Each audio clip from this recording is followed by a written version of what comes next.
Welcome to this presentation, The Not-So-Ivory Tower, Executive Compensation in Higher Education, by James Asimus. College education is a necessity to be competitive in today's job marketplace. Even President Obama has expressed the importance of higher education in his 2012 State of the Union address. Higher education can't be a luxury. It's an economic imperative that every family in America should be able to afford. When addressing students at the University of Texas, the president echoed these remarks. Folks need a college degree. They need workforce training. They need a higher education.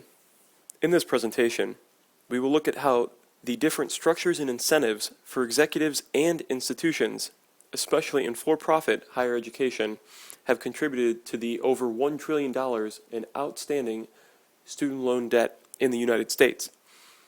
We will look at the organization and structure of both traditional and for-profit colleges and universities. We will look at the compensation for these executives in higher education. We will also look at the industry growth in for-profit education and look for solutions to the crisis in student debt and ways in which executive compensation can be altered to better solve this crisis. There are three organizational models for traditional institutions of higher education: the single governing board, the local governing board, and the multiple campus-based governing board. There are also slight differences in the organizational model at institutions of for-profit higher education. The single governing board consists of a board of trustees with direct authority over a president or chancellor of a single university. At private institutions, these boards are self-perpetuating, governing with complete authority and responsibility. At public institutions, these boards are politically appointed with obligations to report to legislatures, governors, and statewide boards or commissions. In Ohio, the state governing board is the Board of Regents, which advises the Chancellor of the Universities of Ohio System, Jim Petro. Chancellor Petro does not hold direct authority over the 13 universities, public universities in Ohio, but is only able to advise the individual universities and recommend certain courses of action. The Board of Trustees at Ohio State University oversees the university and its president, Gordon Gee. Gee has the position of president and chief executive officer of the Ohio State University. In a public institution, for example, at Case Western Reserve University, the Board of Trustees is the only oversight board for the university, and there is no affiliation with a public university regulatory board. President Barbara Snyder at Case Western Reserve University reports to the Board of Trustees. In addition to Ohio, the states of Michigan, Washington, and Virginia also use similar organizational models for public universities.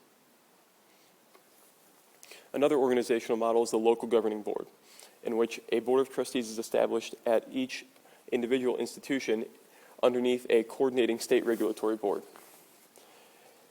Similar to the single governing board model, the presidents hold the position of chief executive officer of the individual universities. An example of such system is the Commonwealth system of higher education in Pennsylvania, and there are also similar systems of local governing boards in the public universities in Florida, South Carolina, and Utah.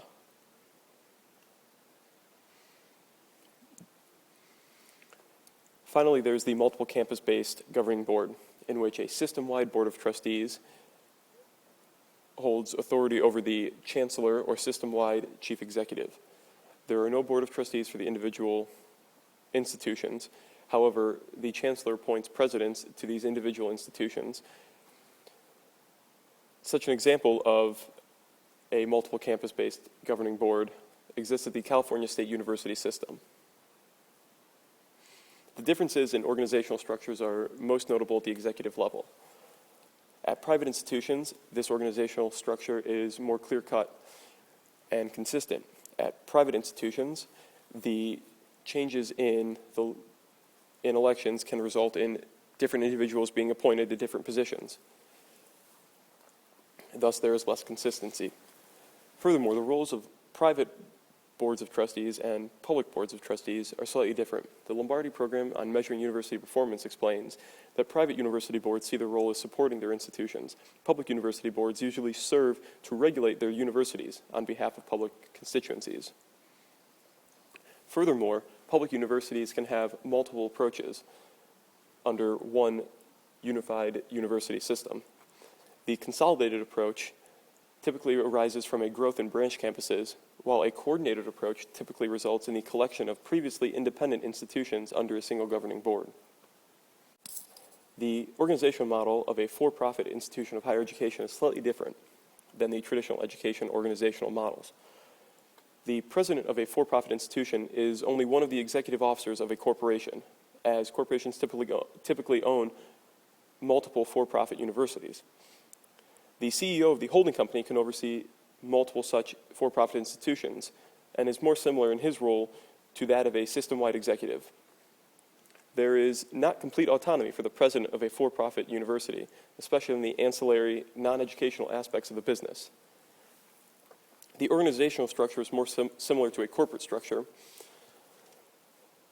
Furthermore, when breaking down the for-profit university structure more, the president holds a position similar to that of a provost at a traditional university. Each campus branch of a for-profit university is managed independently by a vice president, who is given some autonomy in the business operations of the branch, but not nearly as much autonomy in the academics provided at the branch. Here is the organizational model of The Ohio State University. Note the position of the president and executive vice president and provost. Here's the organizational structure for Case Western Reserve University. These structures tend to be very similar below the president at both public and private universities. Again, the provost is typically the second highest ranking executive officer behind the president and handles the academic affairs of the university.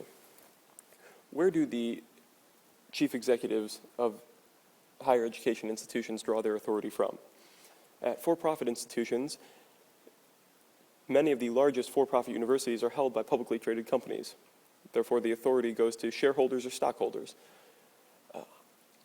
At public institutions and private institutions, however, there are no stockholders. The Ohio State Board of Trustees has defined similar authority, echoing language from publicly held companies in defining the stockholders of The Ohio State University. These stockholders include the governor of the state and his administration, the state legislature, the university leadership, staff, faculty, and students. Perhaps more important, the university is also a representation of the public as a whole. Private institutions have an even more difficult time identifying this authority. The Board of Trustees at a private institution is self-perpetuating and self-governing, and their positions are typically established by the alumni. It is from the alumni that the most power is drawn from for the CEO. What impact do the differences in structure have upon the decisions of the chief executive officers? For-profit institutions are profit maximizers. The CEO is looking to maximize the value of the share for the shareholders. Traditional institutions are overseen by representatives of the state and alumni. The quality of the education, the prestige of the institution matter.